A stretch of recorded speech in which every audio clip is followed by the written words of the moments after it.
Studium Generale yang ke-28. Mudah-mudahan masih tetap semangat mengikuti Studium Generale setiap bulan mati ya, atau new moon. Jadi kalau di langit nggak ada bulan, berarti selalu ingat ada Studium Generale. Nah, untuk Studium Generale yang ke-28 ini kita akan membahas sedikit mengenai kondroid tumor. Mungkin di sesi-sesi studium general sebelumnya, kalau dokter-dokter ada yang udah ikut, pernah juga ya dibahas tentang kondroid tumor, tapi itu utamanya mungkin di daerah yang di intramedula, yaitu bagian enkondroma, atypical cartilaginous tumor, atau kondrosarkom yang di intramedula, yang di sentral lokasinya. Nah, nanti saya coba akan membahas macam-macam kondroid tumor berdasarkan lokasinya. Jadi nggak cuma hanya di sentral intramedula aja, tapi ada yang di perifer, ada yang di juxta kortikal, ada yang di jaringan lunak, dan gimana cara membedakannya antara tipe yang benign dan yang malignan. Saya coba share screen dulu ya.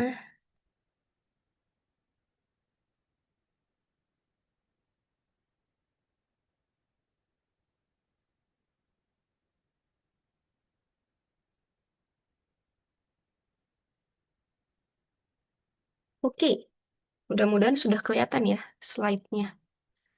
Kalau misalnya ada masalah atau misalnya nanti ada yang mau bertanya, boleh silakan dokter-dokter sekalian dituliskan saja pertanyaannya di kolom chat. Nanti setelah selesai presentasi akan coba kita diskusikan satu persatu ya.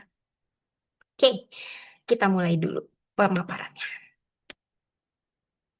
Nah, tentunya sebelum kita masuk ke lokasi-lokasi tumor kondroid, yang kita masih tahu pertama adalah kondroid tumornya itu sendiri. Jadi kondroid tumor itu adalah sekelompok neoplasma di mana sel-sel tumornya itu menghasilkan atau memproduksi cartilaginous matrix atau matriks tulang rawan. Nah, matriks tulang rawan itu ada dua tipe, ada yang tipe fetal dan ada yang tipe hyalin atau tipe mature hyalin. Nah, berdasarkan gambaran histopatologi, biasanya yang tipe fetal itu nanti diagnosis bandingnya adalah kondroblastoma atau kondromyxoid fibroma.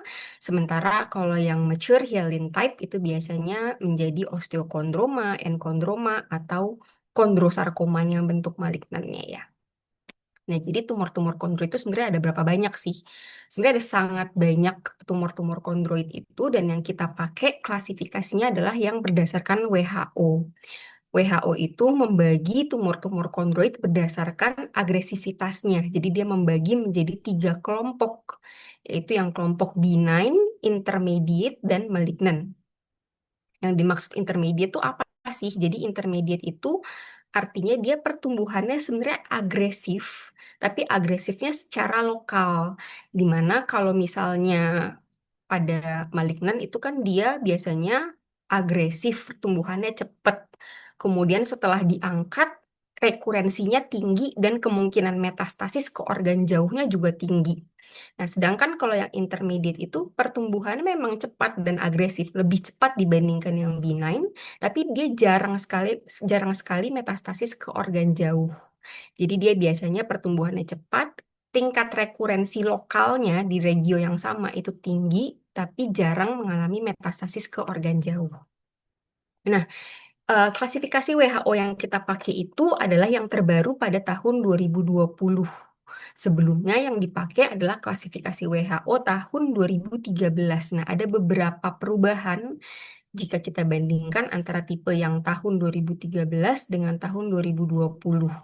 Perubahannya adalah ada yang dulunya dikelompokkan menjadi kategori benign, sekarang naik menjadi kategori intermediate seperti yang sinovial kondromatosis ini. Tadinya dia benign, tapi karena melihat trennya itu ternyata tingkat rekurensinya ternyata tinggi, maka sinovial kondromatosis ini dikelompokkan dalam kelompok yang intermediate. Tapi dia jarang sekali metastasis ke organ jauh.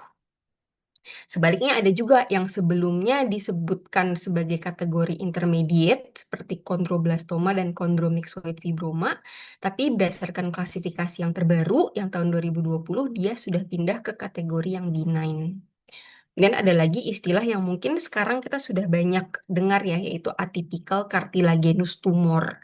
Jadi ini sebenarnya merupakan istilah baru yang kurang lebih secara histopatologi itu maksudnya adalah kondrosarkoma yang tipe paling benign atau kondrosarkoma yang grade 1. Itu dikelompokkan dalam kategori intermediate. Nah, jadi pada pemaparan pada sore hari ini, pertama kita akan coba mengidentifikasi chondroid matrix terlebih dahulu berdasarkan imaging, baik itu dari ronsen, fotopolos, CT scan maupun MRI. Kemudian kita coba mengidentifikasi lokasi tumornya, apakah dia berada di intramedula, periferal, juxtakortikal, dan seterusnya.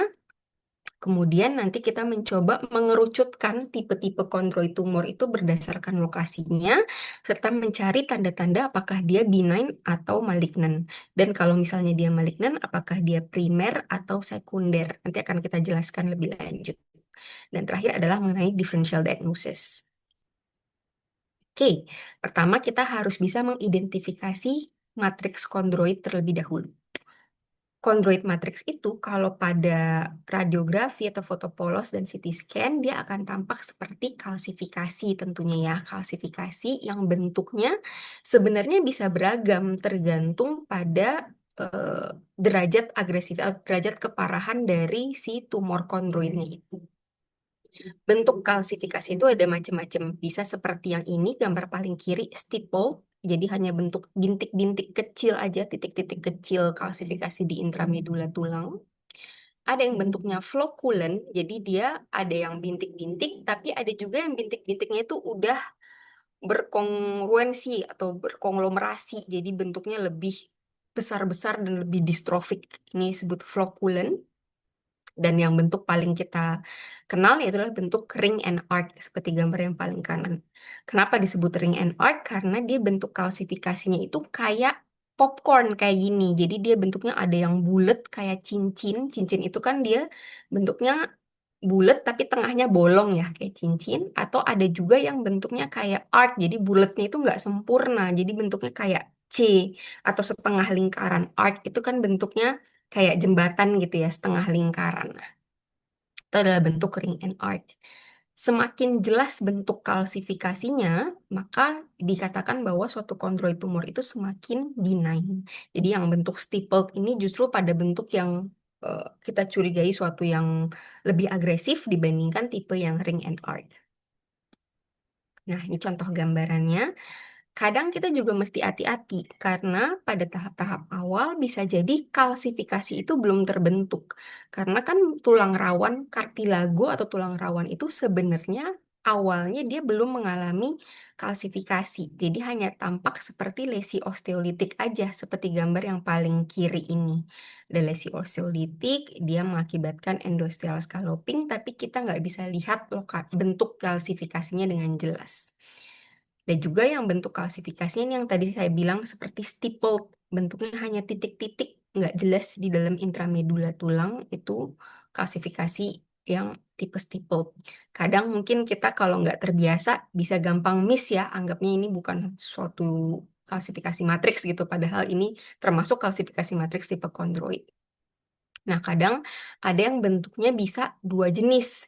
Di bagian atas, contohnya pada gambar yang di distal femur ini, di bagian superiornya ini bentuk yang floculen, jadi bentuk kalsifikasi itu lebih padat, terus dia bentuknya kayak distrofik, tebel kayak gini. Tapi yang di bagian bawahnya ini yang bentuknya seperti ring and arc. Kalau kita perhatiin ya bentuknya ada yang bulat, terus ini juga bulat, gitu bulat-bulat seperti cincin-cincin atau seperti popcorn. Nah, tentunya kalau kita lihat kalsifikasi ini pada CT scan akan jauh lebih jelas ya. Mungkin yang tadinya dari foto polos kita nggak kelihatan jelas kalsifikasinya, tapi pada CT scan akan terlihat lebih jelas. Contohnya pada gambar yang paling kanan ini. Ini tuh sendi glenohumeral ya. Ini tuh os humerus, dan yang di sini adalah glenoid scapula, tapi di bagian yang distal. Sini kita lihat ada lesi dengan kalsifikasi matriks yang tipe kondroid di dalamnya. Dan keunggulan dari CT scan tentunya kita bisa lihat juga hubungan antara lesi tersebut dengan korteks tulang di sekitarnya. kita lihat korteks dari humerus yang sisi lateral, yang sebelah sini ini masih bagus, mulus, permukaannya reguler, masih tegas gitu batasnya ya. Tapi sementara yang di bagian medialnya udah mulai grepes-grepes, dalamnya udah ada endosteal scalloping, bahkan udah sampai keluar. Nah, ini berarti sudah ada keterlibatan dari korteks humerus yang di sisi medialnya. Contoh lainnya juga ini, pada CT scan, kalau ada fraktur patologis yang sangat tipis, dan apalagi kalau dia non-displace, itu mungkin lebih jelas terlihat pada CT scan. Pada foto polos mungkin saja ini bisa jadi miss gitu ya. Di sini kita bisa lihat dengan lebih detail, endosteal scallopingnya sudah melibatkan berapa persen dari ketebalan korteks. Karena itu nanti penting ya untuk menentukan apakah dia suatu yang benign atau malignant, dan apakah sudah ada fraktur patologis atau tidak. Nah, kalau pada MRI itu tergantung sequence-nya, intensitasnya itu tergantung sequence. Ini ada 4 gambar di sebelah kanan. Yang A itu adalah sequence T1 weighted, yang B ini T2 fat set, dan yang C dan D ini sama dia T1 fat set pasca kontras. Pada sequence T1 yang kita lihat itu adalah yang di bagian perifer sini yang ditunjuk oleh panah putih. Sementara yang bagian yang ditunjuk dengan mata panah di dalamnya itu adalah kalsifikasi matriks kondroid yang mana dia akan terlihat hipointens di seluruh sequence baik itu di T1, T2 fat set maupun pasca kontras dia hipointens terus dan dia tidak menyangat pasca kontras. Nah, yang kita lihat adalah yang di perifernya. Yang di perifernya ini baru yang intensitasnya beragam, tergantung sequence-nya. Pada sequence T1 weighted image, dia akan terlihat isohipointens seperti ini. Kemudian pada sequence T2 weighted image fat set, dia akan terlihat hyperintens, dan hyperintensnya tuh bentuknya juga kayak gerunjel-gerunjel gitu ya, kayak berlobulasi seperti yang ditunjuk oleh panah ini. Tapi ada juga komponen yang hipo yang bentuknya linear. Ini adalah bentuk dari komponen septanya. Jadi dia istilahnya adalah septonodular atau septolobular. Jadi ada septanya, ada bentuk yang lobulated, septolobular. Nah, pasca kontras, dia itu bentuk penyangatannya bisa dua tipe. Ada yang penyangatannya global atau diffus di seluruh bagian dari tumornya. Tadi kan ini pasien yang sama ya, antara A dan C itu pasien yang sama. Di seluruh bagian yang isointens, isohipointens di T1, dia semuanya menyangat pasca kontras. Tapi ada juga yang penyangatannya hanya di bagian tepinya aja, di tepi dari tumornya tersebut. Ini disebut penyangatan periferal septonodular.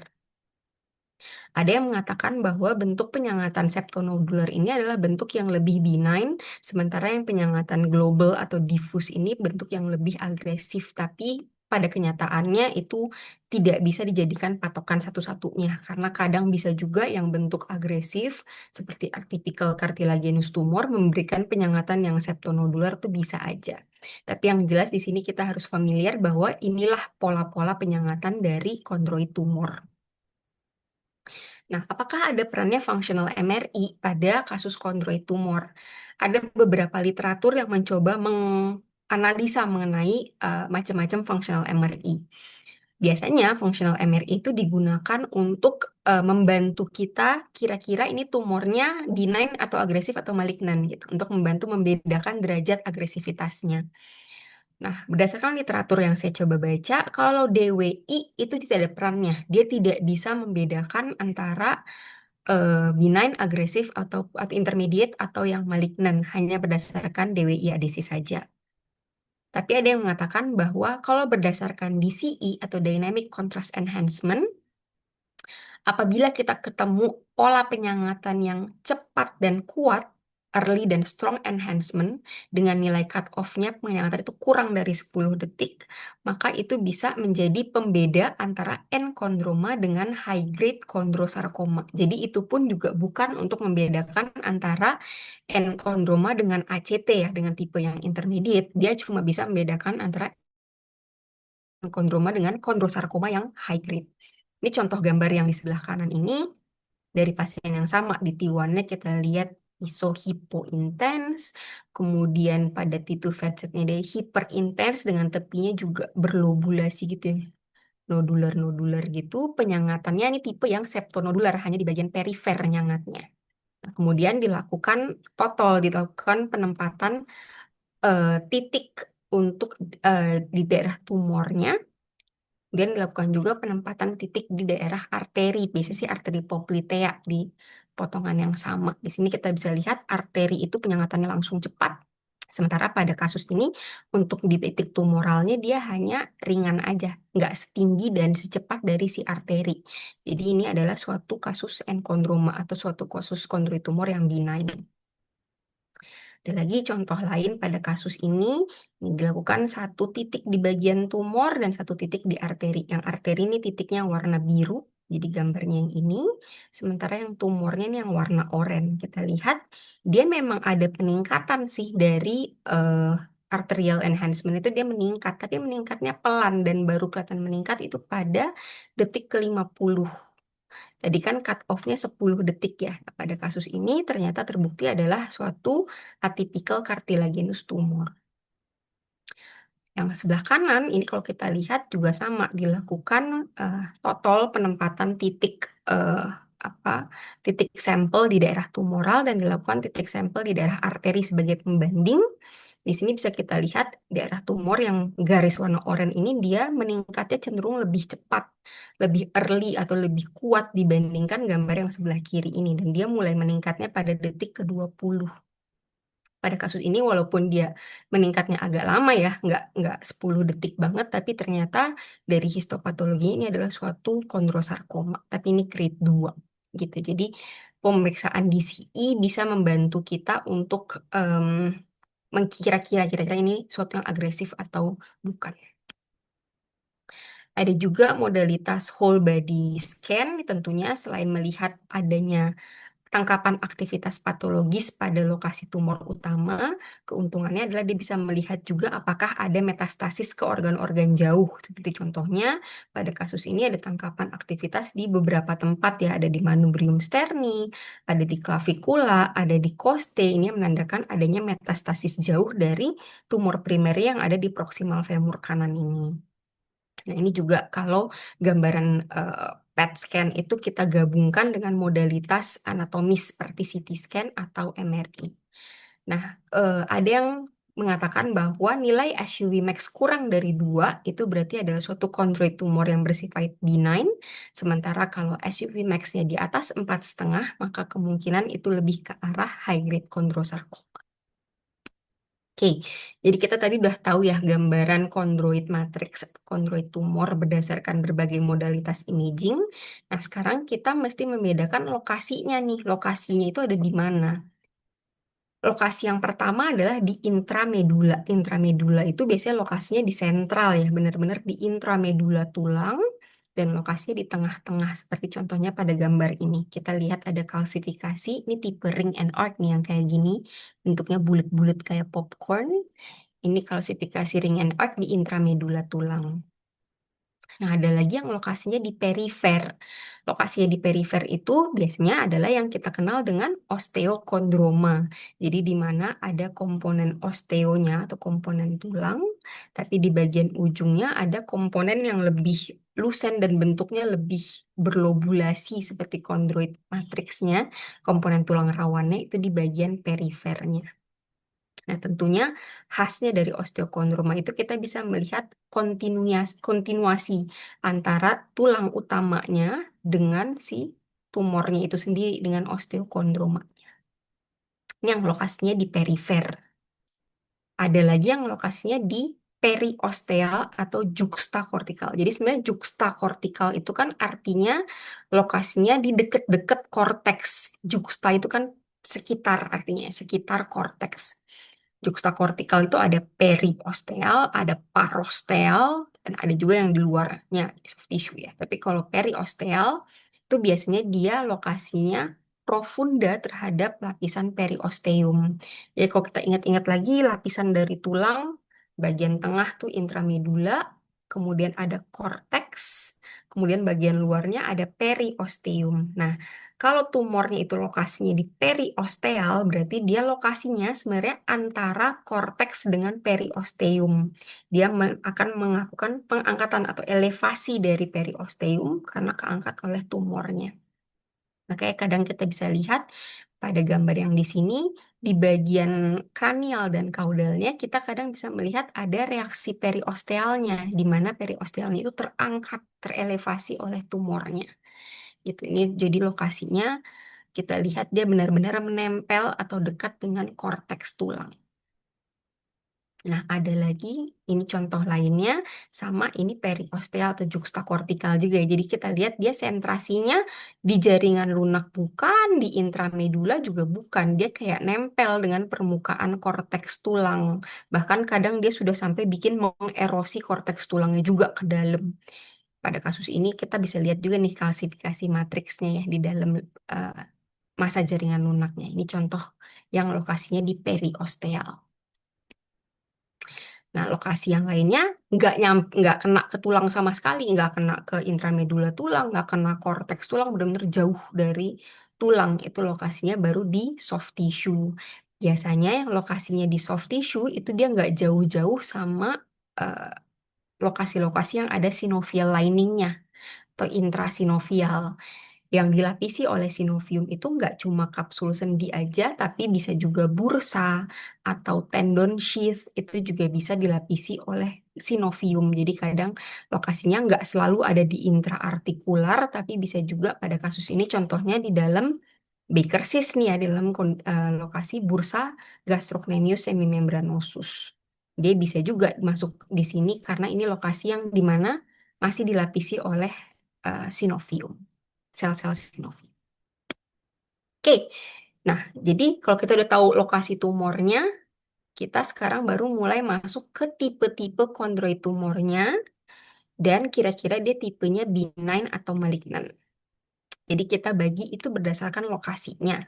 Kalau lokasinya di sentral, sentral intramedula, yang kita pikirkan adalah kalau bentuk benign itu enkondroma, bentuk intermediate atypical cartilaginous tumor, dan bentuk yang malignannya adalah high grade chondrosarcoma. Oke, jadi enkondroma itu dia seperti yang sudah dijelaskan tadi ya, lokasinya berada di dalam medula, kavitas medula dari tulang, dan biasanya karena dia sifatnya jinak, itu pertumbuhannya seringkali tidak disadari oleh pasien. Dan kadang kita juga ketemunya insidental. Misalnya pasiennya mau di-scan untuk hal-hal yang lain, tapi ketemu enkondroma. Pasiennya nggak ada keluhan apa-apa, saking dia memang suatu yang benign.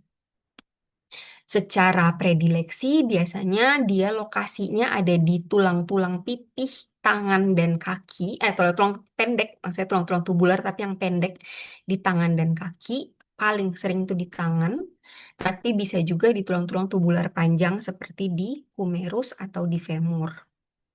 Biasanya dia terjadinya pada eh, anak-anak pada usianya yang masih muda, sekitar 20-40% itu pada anak-anak.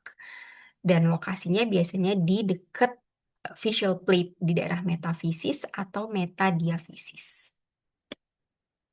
Nah, jadi biasanya kalau gambaran radiologi dan gambaran radiografi dan CT scan-nya kita bisa melihat ada kalsifikasi matriks tumoral yang tipe kondroid tadi atau bisa juga seperti lesi litik aja geografik zona transisinya sempit. Biasanya sih kalau enkondroma tuh ukurannya kecil ya, kurang dari 5 cm, dan kalaupun misalnya dia melibatkan korteks tulang seperti yang di kaput sampai kolum femur ini, biasanya korteksnya itu pun juga tidak akan mengalami endosteal scalloping yang sangat dalam. Biasanya jadi dia masih kurang dari 2/3 ketebalan korteks. Jadi kalau kita lihat ini korteks tulangnya di sini, kita coba agak-agak ini kira-kira kurang atau lebih dari 2/3 ketebalan korteks itu. Selain itu juga kita lihat secara longitudinal apakah dia melibatkan seluruh panjang dari korteksnya atau enggak. Kadang ada yang melibatkan cuma endosteal scalloping di bagian superior doang, bagian inferiornya enggak gitu. Intinya dia kurang dari 2/3 ketebalan dan panjang dari korteks. Nah, kalau MRI-nya ya tentu seperti yang sudah dijelaskan tadi ya, bahwa dia akan tampak isohipointens pada T1, kemudian akan tampak hiperintens dengan pola yang septolobular atau septonodular pada T2, dan juga dia penyangatannya di perifer, bisa juga seperti ini, peripheral enhancement. Nah, salah satu tanda yang bisa membantu kita lebih yakin bahwa ini adalah sesuatu yang benign adalah entrapped fat. Jadi kalau kita bisa melihat ada komponen lemak di dalam lesi tumoralnya itu. Contohnya pada gambar ini yang ditunjuk dengan panah merah, ini kan sequence T1 ya, T1 non-fat set. Jadi kita bisa lihat bahwa bone marrow atau komponen lemaknya itu akan terlihat hiperintens. Nah, ini kan kita lihat lesinya nih, lesi tulang kondroitnya tuh yang di daerah yang hipointens ini. Tapi di dalamnya ada beberapa fokus yang hiperintens. Ini adalah komponen lemak di dalam lesi tumornya tersebut. Ini berarti kemungkinan adalah sesuatu yang benign. Tanda ini, entrapped fat ini juga bisa digunakan sebagai studi follow up. Jadi kalau kita lihat awalnya pasiennya lesinya seperti ini, di T1-nya dia hipointens full, kemudian setelah dilakukan terapi, diberikan kemoterapi dan radiasi, kemudian di follow up di posisi yang sama, ternyata sekarang nggak hipointens full. Ternyata sekarang di dalamnya ada komponen lemak dalam lesinya. Maka kita bisa bilang bahwa itu adalah suatu eh, good news ya. Jadi di mana bahwa dia berarti memang sudah berkurang aktivitasnya. Nah, enkondroma tuh ada yang soliter tapi bisa juga ada yang multiple. Jadi dia menyerang berbagai tulang. Ini contohnya ada dua sindrom atau dua disease di mana terjadi enkondroma pada berbagai tulang. Enkondromanya itu kadang nggak cuma di intramedula aja ya, tapi ada juga yang lokasinya di juxtakortikal seperti yang ditunjuk oleh mata panah ini. Dia lokasinya di pinggir-pinggir nih, juxtakortikal, tapi ada juga yang ditunjuk panah ini yang lokasinya di intramedula. Ini adalah Ollier disease. Nah, kalau misalnya ada lesi pada jaringan lunaknya, kita bisa lihat ada komponen-komponen kalsifikasi di jaringan lunak seperti ini, dan kalsifikasinya itu bagian sentralnya lusen atau ada jadi kayak flebolit gitu ya. Itu maka disebut seperti Maffucci syndrome. Jadi dia ada multiple enkondroma disertai dengan malformasi vaskular yang tandai dengan adanya flebolit. Ini disebut Maffucci syndrome. Nah, yang Maffucci ini dia lebih agresif dibandingkan Ollier atau enkondroma. Dia lebih sering mengalami transformasi ke malignan. Seperti contohnya pada kasus ini di falang media digiti 4-nya, ini ada transformasi ke malignan dari enkondroma, salah satu enkondromanya. Nah, gimana cara kita membedakan sekarang antara enkondroma yang benar-benar benign sama ACT yang merupakan tipe yang intermediate tadi ya, yang lebih agresif. Tentunya kita tidak bisa menggunakan satu tanda yang spesifik aja, harus menggabungkan beberapa tanda. Kalau cuma ketemu satu tanda aja ya kita bisa mencurigakan mungkin ada ke arah ACT tapi masih belum yakin. Tapi semakin banyak tanda-tanda yang kita ketemui, maka kita semakin yakin ini suatu yang bersifat agresif. Nah, tanda-tandanya itu apa? Adalah pertama, kalau lokasinya di tulang aksial. Biasanya kan tadi lokasinya di tulang-tulang tubular, terutama tubular pendek ya, kayak di jari tangan atau jari kaki. Tapi kalau dia munculnya di tulang aksial, seperti di mungkin skapula atau di pelvis, nah itu mesti curiga lebih sesuatu yang bersifat agresif. Terus kalau dia lokasinya transepifisial, jadi nggak cuma di metafisis atau metadiafisis, tapi sudah nyebrang ke epifisis, seperti contohnya pada kasus ini. Kemudian endosteal scallopingnya yang sudah melibatkan lebih dari 2/3 ketebalan korteks dan 2/3 dari panjang korteksnya. Kemudian kalau pada MRI, kalau misalnya ketemu adanya peritumoral edema, jadi mungkin ini enaknya lihatnya dari T2 fat set, di mana kita lihat struktur tulang di sekitarnya itu ada edema atau tidak. Kalau ada, kemungkinan lebih ke arah agresif. Nah, kalau membedakan antara enkondroma dengan high grade kondrosarkoma mungkin akan lebih enak kita ngelihatnya ya. Karena kalau high grade kondrosarkoma tentunya bentuknya udah lebih acak adu lagi. Kadang-kadang bahkan lesi litiknya itu lebih dominan dibandingkan kalsifikasinya. Kalsifikasinya hanya dikit, tapi lesi litiknya udah sangat ekstensif, heboh, dan sudah ada meruas ke jaringan lunak sekitarnya juga. Biasanya reaksi periostealnya juga lebih agresif. Jadi contohnya pada kasus ini ada sunburst periosteal reaction. Terus massa jaringan lunaknya juga semakin banyak dan dia biasanya intensitasnya lebih heterogen. Ini pada T1 dia lebih nggak cuma hipo aja tapi ada yang bagian hiper-hiper juga. Perluasannya ke intramedula juga lumayan ekstensif. Jadi biasanya kalau pada yang high grade itu bentuknya sudah jauh kelihatan lah lebih nggak baik-baik aja gitu ya, nggak tenang-tenang aja, lebih agresif. Nah, kadang kondrosarkoma itu bisa kita lihat juga polanya bifasik, artinya ada dua tipe nih, contohnya pada kasus ini. Nggak cuma pada MRI aja sih, tapi pada radiografi juga kita bisa lihat ada bentuk yang bifasik. Bifasik tuh artinya apa? Yang penting kan bi ya, berarti dua. Jadi ada bentuk yang awalnya nih di bagian kranial, kita bisa ngelihat bentuknya seperti bentuk yang benign karena kalsifikasinya ini yang bentuk floculen, ini kalsifikasinya yang bentuk ring and arc, terus endosteal scallopingnya juga kayaknya nggak terlalu prominent, nggak terlalu dalam gitu.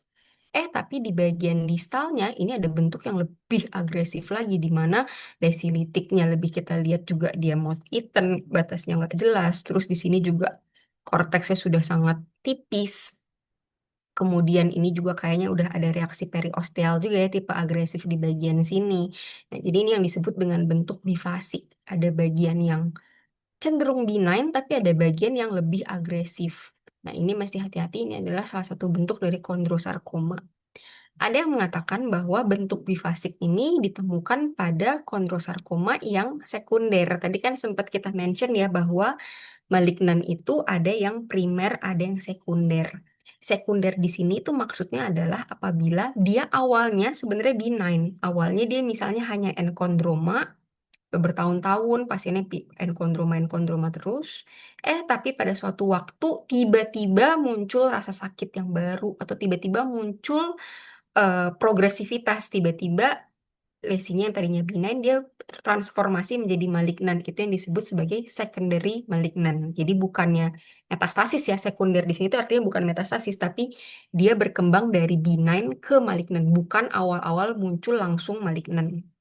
Nah, biasanya tipe yang secondary malignan itu adalah tipe yang bifasik, ini gambarannya. Ini juga contoh lainnya, kita lihat secara intensitas nih, intensitas tumor-tumor kondroid yang dia hipo pada T1, hiper berlobulasi pada T2, dan penyangatannya septonodular di bagian perifer. Nah, tapi kalau kita lihat tanda agresifnya ya tadi dia ada melibatkan korteks endosteal scallopingnya tuh udah sangat dalam, bahkan di sini kayaknya udah sampai destruksi nih korteksnya yang di bagian sisi lateral daerah sini. Nah, ini adalah suatu kasus bagian yang lebih agresif.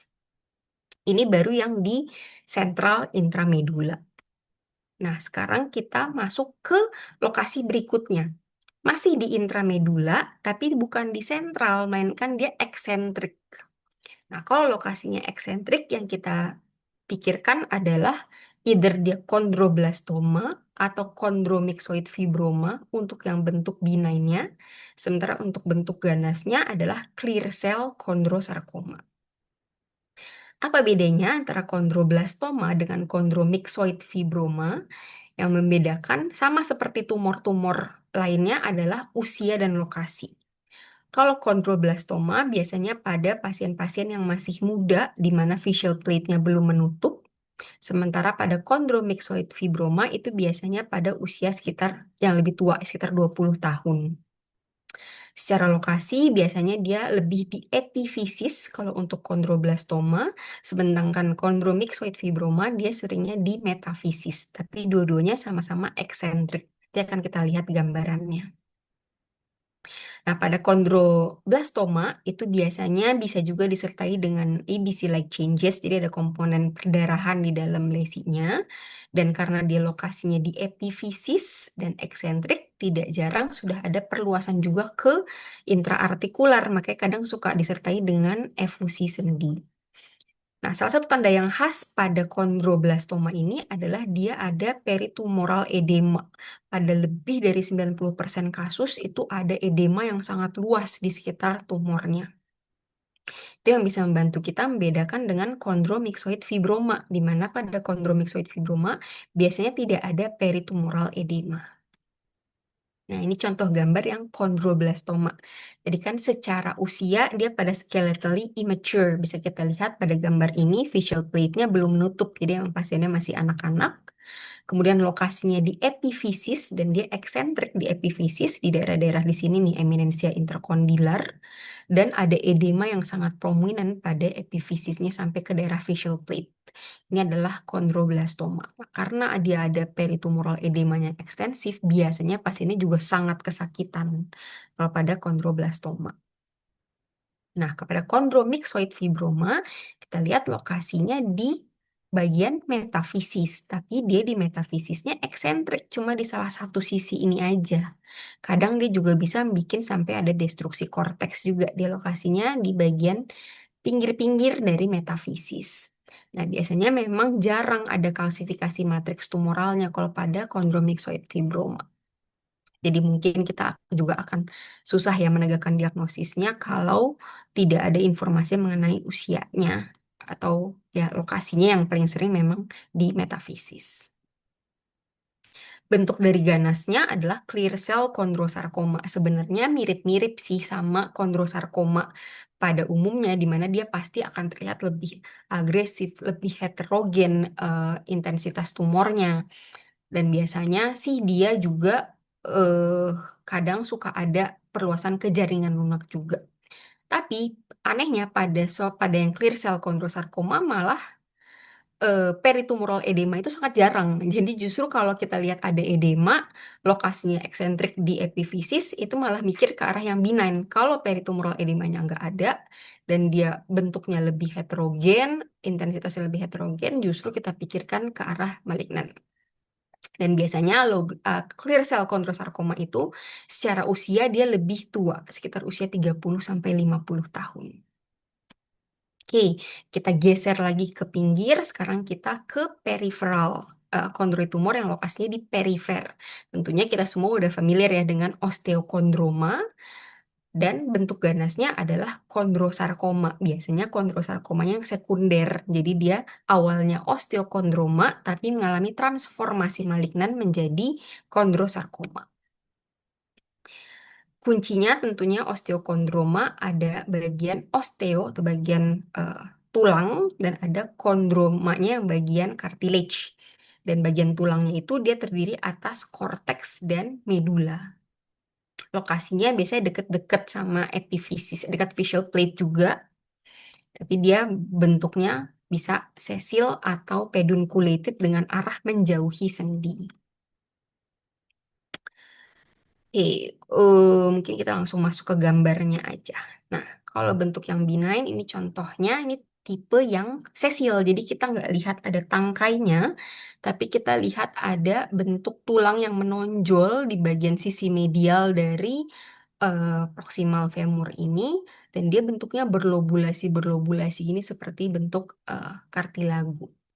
Pada CT scan pasien yang sama, kita bisa lihat juga dengan lebih jelas ini ada komponen tulang rawan ya di bagian di sini bentuknya dia berlobulasi, ada lesi litiknya juga dan dia lokasinya perifer dari si tulang utamanya. Pada CT scan kadang kita nggak bisa lihat dengan jelas cartilage cap-nya. Kadang bisa sih kalau kita pakai soft tissue window dan kita mainkan brightness-nya sebenarnya kita bisa juga, tapi tentunya lebih jelas terlihat pada MRI. Dari MRI penting untuk kita mengetahui tebal cartilage cap. Cartilage cap itu adalah komponen yang dia kartilagonya masih muda, belum mengalami osifikasi. Jadi seperti ini. Kita ukur tebalnya, terutama di bagian sini ya misalnya. Kalau kurang dari 3 cm, itu masih benign, sementara udah lebih dari 3 cm, kalau pada anak itu merupakan red flag untuk kondrosarkoma. Kalau pada orang dewasa, tebalnya kurang lebih 1,5 cm. Jadi kalau kurang dari 1,5 cm masih benign, lebih dari 1,5 cm pada dewasa kita harus curiga itu suatu yang malignan. Ini contohnya, kita lihat dia lokasinya di perifer, tapi ada kontinuitatum antara tulang utamanya dengan si lesi tumoralnya itu. Ada bagian korteks dan medula yang berhubungan dengan si lesi tumoralnya. Dan kalau kita lihat pada MRI, cartilage cap-nya ini yang komponen warna putih atau hyperintens pada T2 facet-nya itu sangat tebal. Sini kalau nggak salah ada ukurannya, itu sekitar 2 cm lebih ya. Berarti ini adalah bentuk yang malignan dari peripheral osteokondroma atau secondary chondrosarcoma. Ini contoh gambaran lainnya, cartilage cap-nya itu adalah bagian yang hyperintens ini. Nah, sama seperti enkondroma, osteokondroma pun bisa multiple, bisa terjadi pada beberapa tulang yang disebut dengan multiple hereditary exostosis. Biasanya di antara tulang-tulang yang menonjol ini mesti hati-hati. Biasanya salah satunya ada yang transformasi menjadi malignan. Seperti contohnya ini gambar ini semua diambil dari pasien yang sama. Jadi dia ada penonjolan tulang di bagian apa nih di femur. Kemudian di radius ulnanya juga ada, di femurnya juga dua-duanya kanan kiri ada, di tibianya juga ada. Nah, tapi pada bagian atas kita lihat nih di daerah acetabulumnya ada yang lesinya komponen soft tissue-nya lebih tebal. Dan pada MRI memang dia betul ada cartilage cap yang tebal, lebih dari 1,5 cm. Jadi ada transformasi malignan dari si osteokondromanya di bagian acetabulum. Oke, kepindah lagi ke bagian perifer lagi, sekarang di bagian periosteal. Kalau kita ketemu lesi di periosteal, yang kita pikirkan adalah periosteal kondroma atau bentuk malignannya periosteal kondrosarkoma. Biasanya yang di periosteal ini lokasinya adalah dekat-dekat lokasi insersi dari tendon atau ligamen. Dan biasanya dia akan nyeri pasiennya karena ya tentu aja lokasi tendon atau ligamen kan lokasi yang sangat mobile ya. Kalau kita ototnya berkontraksi, tendonnya pun juga pasti akan ikut mobilisasi gitu. Jadi setiap bergerak pasiennya akan merasa kesakitan karena tumornya melibatkan lokasi-lokasi tersebut. Biasanya sih dia terjadi pada pasien yang usianya juga relatif muda, kurang dari 30 tahun, dan predileksinya laki-laki lebih sering dibandingkan perempuan dengan komposisi 2:1. Sama seperti kondroid tumor lainnya, umumnya lokasinya di metafisis atau metadiafisis dari tulang-tulang panjang. Tapi paling sering, itu sekitar 70%, di bagian posterior dari distal femur. Nih, contoh lokasinya di bagian posterior dari distal femur. Biasanya kita lihat ada lesi yang dia broad base nempel pada korteks tulang, ada massa jaringan lunak di sekitarnya, dan kadang disertai dengan kalsifikasi matriks kondroid pada foto polos. Pada MRI tentunya akan lebih jelas kelihatan pola-pola intensitas kondroid tumor. Ini contoh lainnya juga sama.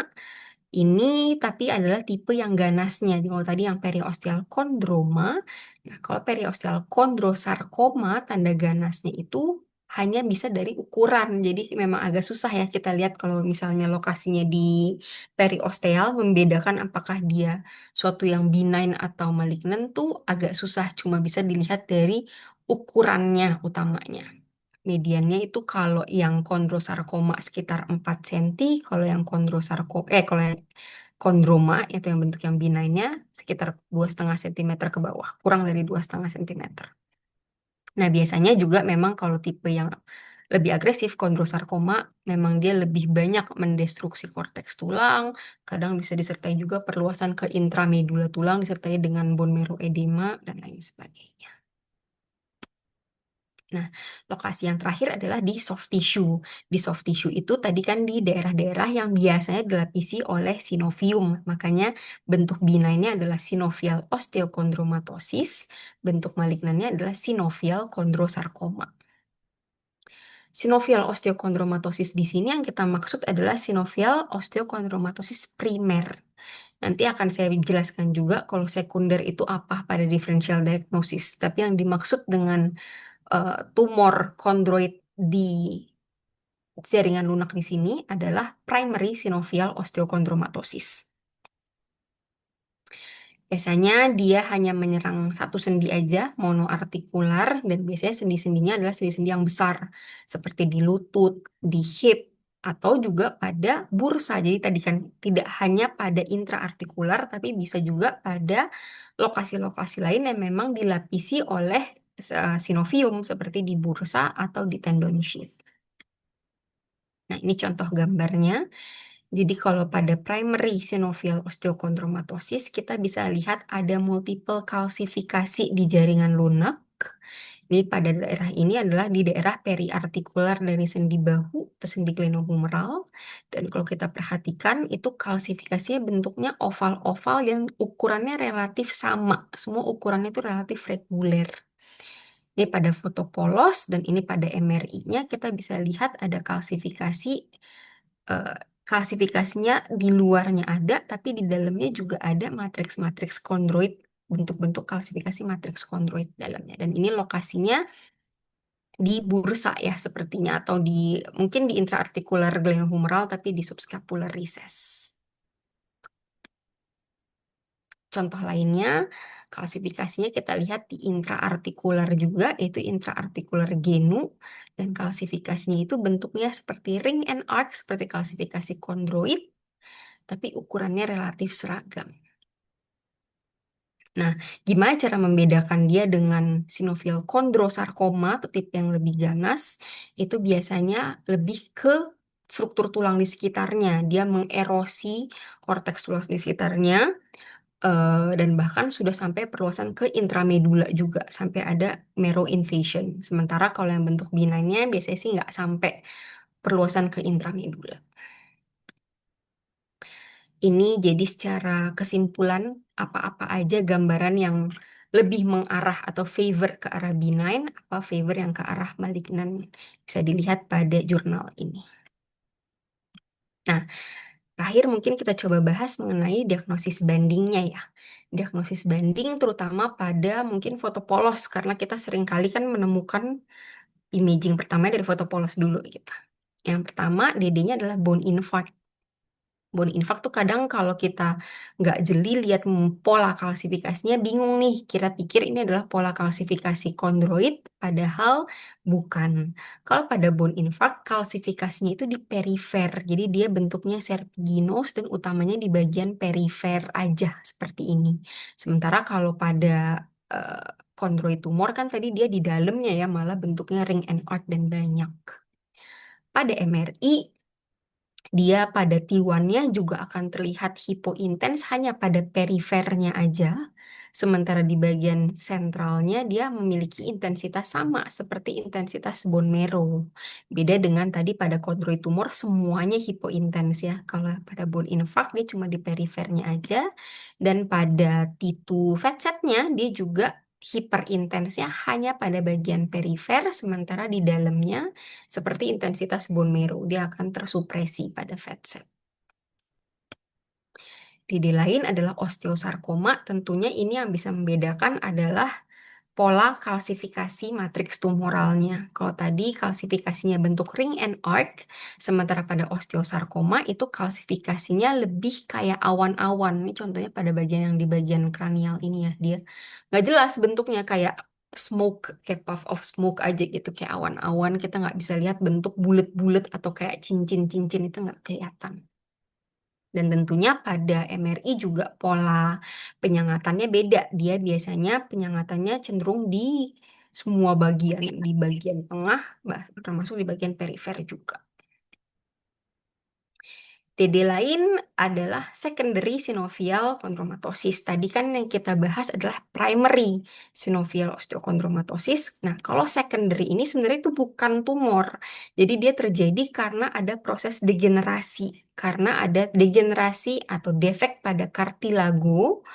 Si kartilago yang defek itu kemudian dia berenang-renang dalam intraartikular dan lama-lama akan mengalami osifikasi. Barulah terjadi sinovial chondromatosis. Jadi gimana cara ngebedain dengan primary synovial chondromatosis? Tentunya kita lihat ada tanda-tanda degenerasi atau tidak.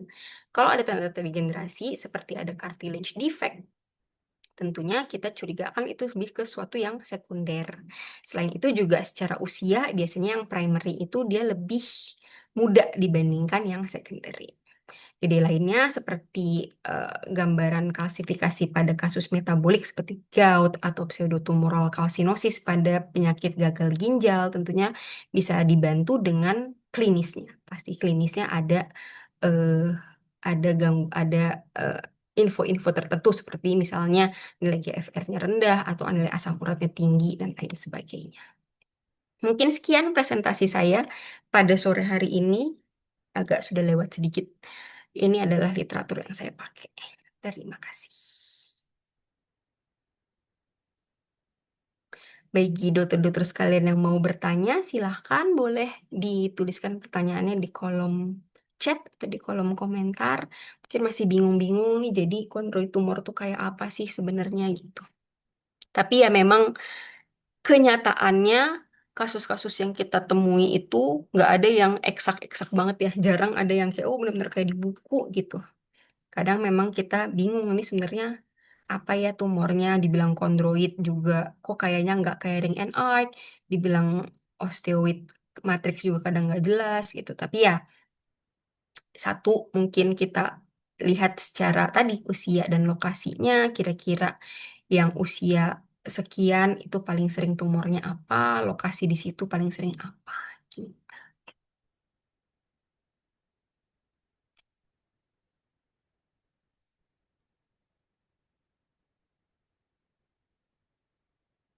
Oke, kalau sudah selesai tidak ada pertanyaan sepertinya. Apa-apa, nanti mungkin kalau masih ada bingung-bingung, dokter-dokter sekalian bisa lihat rekamannya di website Jakmus. Tapi tentunya bagi member ya, bagi member Jakmus, oh ada yang bertanya, bagi member Jakmus bisa ngeliat lagi rekaman dari acara-acara kita, baik itu Studium Generale maupun R3D di website Jakmus, www.jakmus.net. Oke, ada pertanyaan terkait evaluasi osteokondroma yang dicurigai mengalami transformasi maligna. Apakah ada panduan atau standarisasi khusus dalam mengukur ketebalan cartilage cap pada MRI?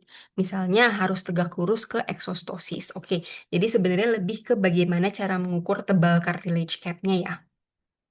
Oke, eh biasanya kan tentu kita kalau cartilage cap itu kelihatannya pada MRI. Nah, pada MRI ya kita mengikuti aksis dari MRI-nya itu sendiri.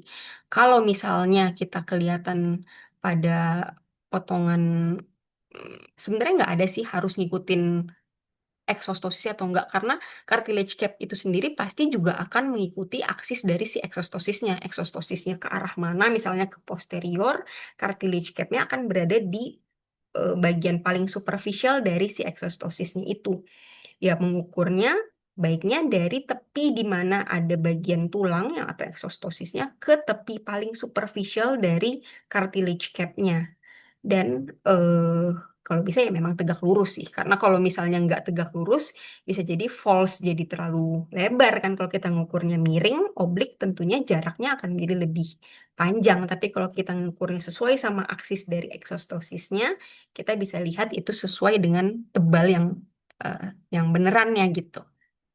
Nah, di bagian mananya nggak ada patokannya, hanya kita cari bagian yang paling tebel aja. Bagian yang paling tebel mau kita lihat pada potongan aksial kayak atau pada potongan sagital, kita lihat mana yang lebih enak, mana yang bisa kita lihat, oh ini cartilage cap-nya lebih jelas dan lebih paling tebel nih, nah ukur alah di situ gitu. Yang penting sih sebenarnya jangan oblik aja sih kalau mau ngikutin tebel cartilage cap-nya sesuai aksis ekstosis boleh, tegak lurus juga boleh, tapi jangan oblik karena kalau oblik sih harusnya dia jadi lebih bias ya, jadi lebih panjang dari yang seharusnya gitu. Mudah-mudahan menjawab Dokter Andreas. Ada lagi mungkin yang mau bertanya?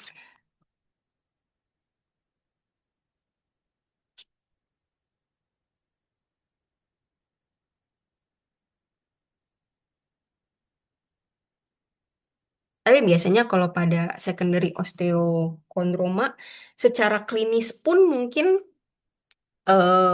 ketahuan ya, karena osteokondroma itu kan ada penonjolan tulang ya. Biasanya pasiennya tahu nih, oh ada bagian yang nonjol nih di daerah sini, daerah tulang tertentu gitu. Tapi mungkin dibiarin aja awalnya karena nggak bikin sakit, nggak ada keluhan gitu. Tapi lama-lama tiba-tiba, muncul rasa sakit yang baru, atau kayak tiba-tiba kok kayaknya ukurannya makin gede ya, tadinya padahal segitu-segitu aja, tiba-tiba makin lama makin besar dan progresif. Nah, di situ aja tanpa perlu kita ngelihat gambaran, kita sudah bisa mikirkan, oh jangan-jangan ini transformasi maligna nih, karena tadinya adem ayem aja, tapi ada perubahan aktivitas atau perubahan sifat dari si tumornya itu sendiri. Di situ bisa kita curiga ini adalah transformasi maligna dari osteokondromanya. Kadang susahnya kalau kita nggak punya imaging baseline ya, kita cuma punya imaging saat dia udah jadi sakit gitu. Kadang kita ya bingung juga ya, apakah dia memang transformasi malignan atau bukan. Gitu mungkin dokter-dokter sekalian. Kalau sudah tidak ada lagi yang bertanya, mungkin sudah lewat jam 6. Saya tutup sesi Studium Generale pada sore hari ini. Terima kasih banyak partisipasinya yang sudah ikut dari awal sampai akhir acara. Nanti kita ketemu lagi di acara Jakmus berikutnya, yaitu R3D ya, Radiologi Reading Room Discussion. Itu akhir bulan ini kalau nggak salah tanggal 31 nanti. Karena pada bulan ini tuh R3D-nya 2 kali, di awal bulan sama akhir bulan. Akhir kata saya pamit undur diri. Selamat sore dokter-dokter sekalian. Sampai jumpa di acara Jakmus berikutnya. Terima kasih dokter. Terima kasih.